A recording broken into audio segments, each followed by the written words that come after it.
ہمارے ادارے سے جو علاج کے طریقے چل رہے ہیں، اس سے پہلے کورس کرایا گیا ہے عملیات کا، اور اس میں 3 باتیں بتائی گئی ہیں۔ اصول عملیات پر بحث کی گئی ہے، اور تعویذات کے یعنی اور حصار اور ریاضت یعنی وظیفے وغیرہ چلہ کشی کرائی گئی ہے۔ اس کے بعد اب یہ علاج کے طریقے بتائے جا رہے ہیں۔ یہاں دیکھیے، ایک بہت اہم دفینے کا یعنی عمل یہاں ذکر کر رہے ہیں، اور یہ بڑے مجرب عمل ہے، یعنی تقریباً 50 عملوں میں سے چھانٹ کر یہ عمل یہاں ذکر کیا ہے۔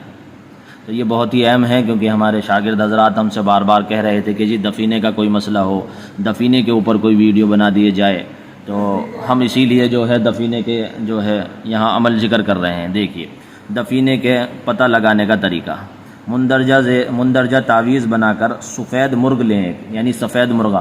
اگر کسی کو یہ ہو کہ ہمارے گھر میں خزانہ ہے کہیں، یا ہمارے کارخانے میں یا کسی جگہ میں، اس کو یہ لگ رہا ہے کہ یہاں نیچے زمین میں مال ہے، خزانہ ہے، دفینہ ہے، تو پھر کیا کیا جائے؟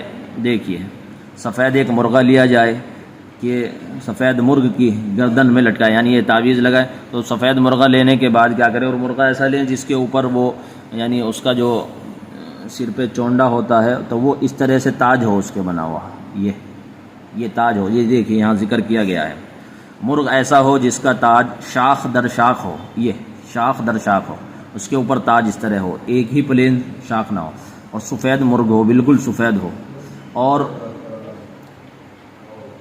شاخ در شاخ ہو، اور اذان دیتا ہو، یعنی جوان مرغ ہو، بڑا ہو، بچہ نہ ہو۔ پھر اس مرغ کو اس جگہ چھوڑ دیں جہاں دفینے کا شبہ ہو، یعنی وہ تعویذ اس کے گلے میں ڈال دیا، اور مرغ ایسا ہونا چاہیے، پھر اس کو اس جگہ میں لے جا کر اس مرغے کو چھوڑ دینا چاہیے جہاں شک یہ ہے کہ یہاں خزانہ ہے۔ اگر وہاں دفینہ ہوگا تو مرغ وہاں جا کر کھڑا ہو جائے گا، اور اگلے دن وہ مر جائے گا، یعنی وہ مرغہ جو ہے وہ اگلے دن مر جائے گا۔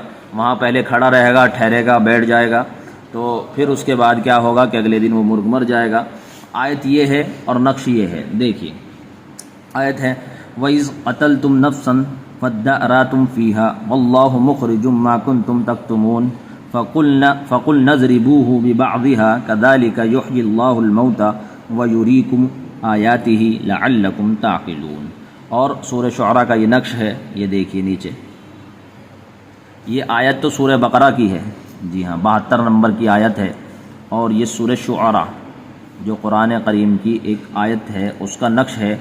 یہ نقش بنا کر اور یہ اس کے اوپر لکھ کر، نقش کے اوپر آیت اس مرغے کے گلے میں ڈال دی جائے، اور پھر اس کو جو ہے اس جگہ چھوڑ دیا جائے، تو یہ جو ہے دفینے کا پتہ لگانے کا ایک طریقہ ہے۔